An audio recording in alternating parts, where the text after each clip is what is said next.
Hi there, students. This is the book I will be using for my class at the Playa Academy.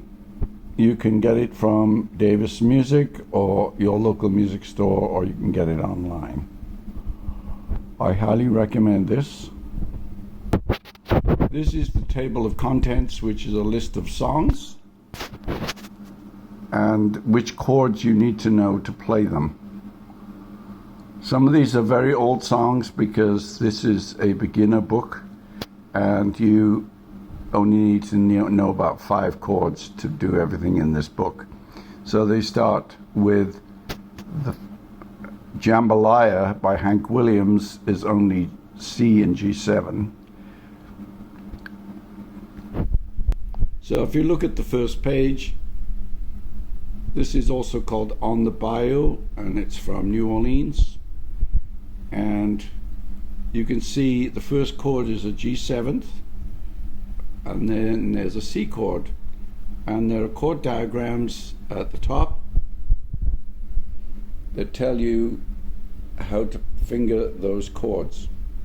So the chord diagram, if you look at the G7 chord, the far left is the lowest string on your guitar, the lowest in pitch. So it is the top string as you look at the fretboard when you're holding the guitar. That's an E. When you play it without fingering it, that's an open chord.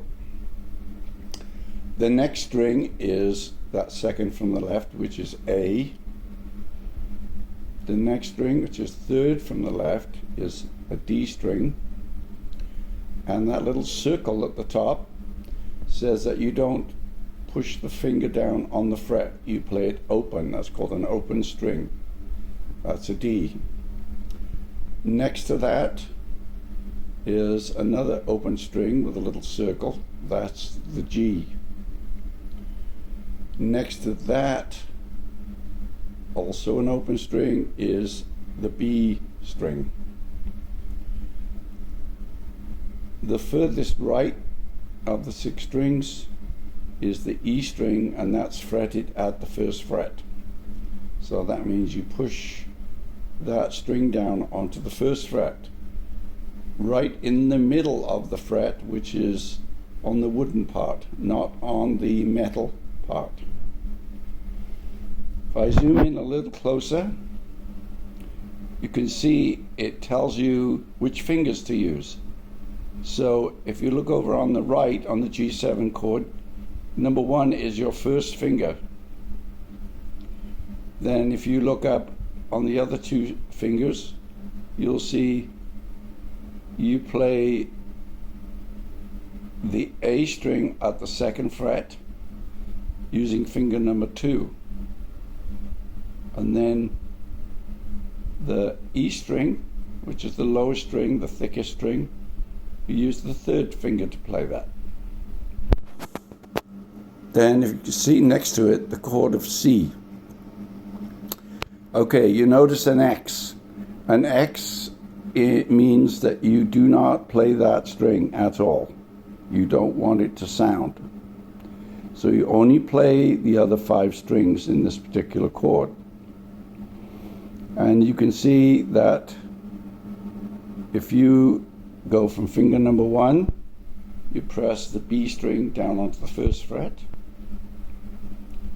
And then finger number 2, you're pressing the D string down onto the 2nd fret.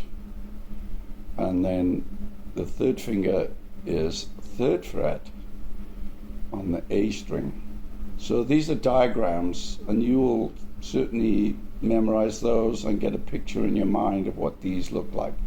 They're also called chord shapes because chords make patterns and shapes on the fretboard.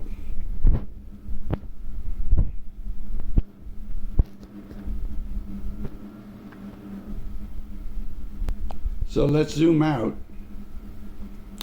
You can see the notes on the stave. The stave are the horizontal lines. We're not reading music in this class, but we are reading chord sheets. Okay, and those are divided up into measures. So a measure is the distance between the vertical lines. And in the music we're playing today and everything in this book, there are 4 beats to each measure or bar. That's what those strokes mean, those downstrokes. So that means you play that chord 4 times. Then you move to the next measure, which is that second bar, and you play that same G7 chord another 4 times. Then you move to the next measure or bar, and you can see now we've switched to the C chord. So you play that chord 4 times. Then the next measure you continue to play the C another 4 times. So that's how you read these charts. We go back to the beginning, you can see it says NC. That means no chord. It says right there, no chord. And it says intro, which is the introduction to the song, and it's played at a moderate speed. On the next line you have the lyrics. So you can sing along as you play the chord.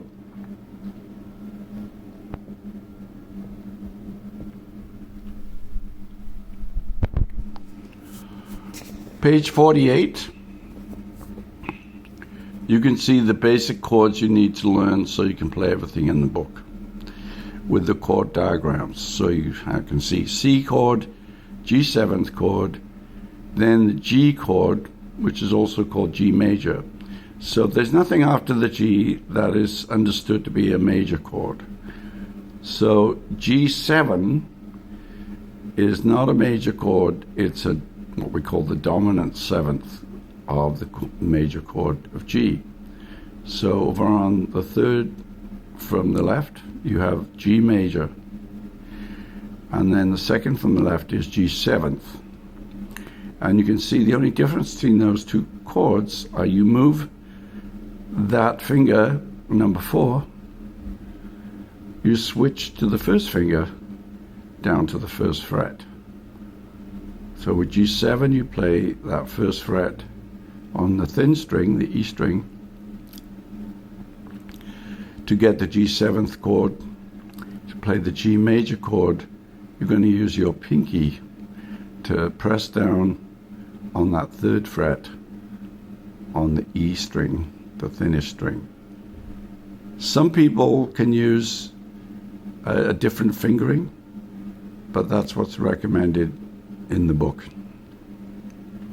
Then you have D7, E minor, D major, since it just says D, that's understood to be a major chord, and then A7th. And the fingers you use are indicated in the diagram. Notice the E minor chord is very simple, one of the easiest chords to play, just holding down 2 strings on the 2nd fret. And there's a famous song called Eleanor Rigby by the Beatles that has only 2 basic chords, E minor and C major.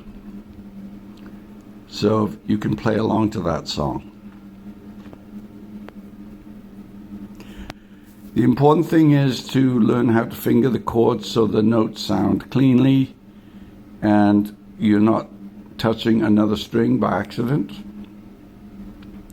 And also learn to switch between chords, because songs have a lot of chord changes and sometimes you have to switch in 1 second. So moving between chords is very important if you want to learn to play songs. So you can practice changing from the C to the G7th, to the G major, to the D7, to the E minor, to the D, and the A7. Then you'll be prepared to play these songs. Good luck. This is a different kind of chord chart. This is from a program called, or an app called iReal Pro. And this is Twist and Shout by the Beatles. And it really only has 3 chords. And once again, there are measures. The vertical lines are the measures, and in this song, there are 4 beats on each measure. And that's indicated by the key signature at the top, left, 4/4. That means 4 beats to the measure. So you're going to play a D and a G. So since you play the D and G over 4 beats, you play 2 beats on each chord. So they play the D twice, then the G twice. Then the A7 would be all 4 beats on A7. And you follow along, left to right, the next line. And if you notice on the second line there are 2 dots, and you look to the end of that line, there's another 2 dots. That means you repeat that section. And it could be many, many times. But for this song, it only repeats twice. So you're going to play that line, then you go back to B and then play it again. Then the third line, it's called the B part, which is a solo, has the same thing. It has those 2 dots, the beginning and the end, which means you repeat. If you go down to part C, notice there's no repeat. But you will notice there's, on the second measure or bar, there's a line with 2 dots. That means you play whatever the chord was that came before in the previous measure or bar. So for the A7th, you play 1 measure of A7th, then the next measure you play A7th. So if you read along that whole line, that's all A7th.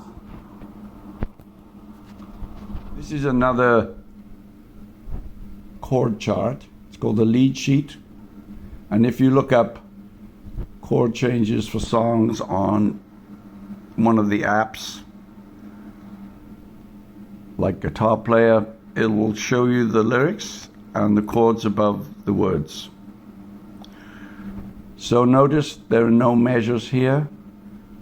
You just sing along and play the chords as you sing along. And sometimes you see the chords change quite quickly. The end of that first line is a D and an E very quickly. This is Stirred Up by Bob Marley. Only 3 chords. A, D, and E.